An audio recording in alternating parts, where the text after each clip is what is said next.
कहा जाता है कि ओशो अपने गांव के ही समीप एक ऊंचे से वृक्ष पर बैठकर ध्यान साधना किया करते थे।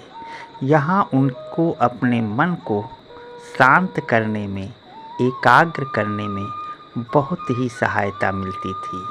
वह निर्जन, सुनसान और एकाकी स्थान था, जहाँ पर वह अक्सर जाया करते थे और ध्यान योग किया करते थे।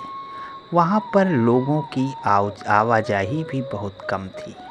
एक दिन वे ध्यान कर रहे थे तो अचानक उन्हें लगा कि उनका शरीर अपने आप नीचे की ओर धीरे धीरे करके गिर सा रहा है और वह अनंत ध्यान में डूबे हुए हैं।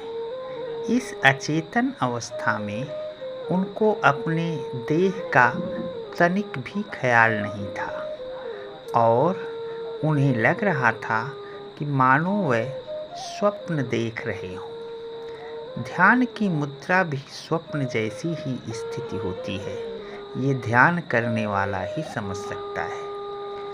ओशो रजनीश उस डाल पर बैठे हुए उसी ध्यान की मुद्रा में समाधस्थ थे और उनकी देह धीरे धीरे नीचे की ओर आ रही थी। नीचे आकर उनकी देह दो भागों में बट गई और एक देह भूमि पर तो दूसरी पास की ही एक छोटी सी पहाड़ी पर जाकर बैठ गई। इस स्थिति में कुछ महिलाएं वहां आईं और उस देह को देखकर उस पर पानी डाला। पानी का छिड़काव पाते ही फिर से वही प्रक्रिया हुई जो इससे पहले हुई थी। महिलाएं अब वहां से जा चुकी थीं और पुनः ओशो का वह पहले वाला देह जो टीले पर बैठा था धीरे धीरे उस भूमि पर गिरे हुए देह के पास आया और वह देह फिर से उनमें समाधस्थ हुई और उनकी उस देह को उठाकर पुनः वृक्ष की डाली तक ले गई।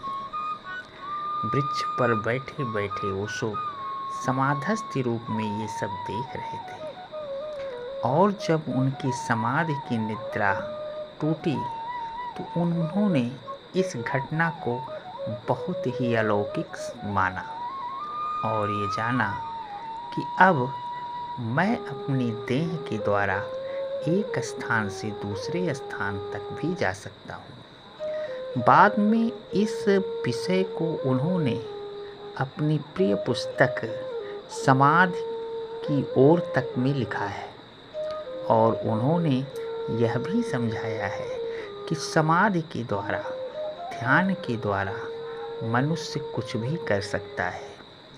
पूरा चेतन, नवचेतन अवस्थाएं होती हैं जिनमें व्यक्ति एक स्थान से दूसरे स्थान पर जा सकता है और अपना सूक्ष्म देह धारण कर सकता है। समाधस्थि वह अवस्था है जो आपको एक काल से दूसरे काल में भी ले जा सकती है। ओशो वास्तव में एक दार्शनिक के अलावा एक महावैज्ञानिक भी थे जिनके विचारों से आज भी लोग शिक्षा ले रहे हैं। आप ओशो की ऐसी ही अलौकिक घटनाओं को जानने के लिए उनकी पुस्तकों का अध्ययन कीजिए अथवा हमारे वीडियो में हमेशा के लिए जुड़ जाइए। आपको करना केवल इतना है कि चैनल को सब्सक्राइब कर लेना है और चैनल के साथ जुड़े रहना है। आपका बहुत बहुत धन्यवाद। सनातन धर्म की जय हो और विश्व का कल्याण हो।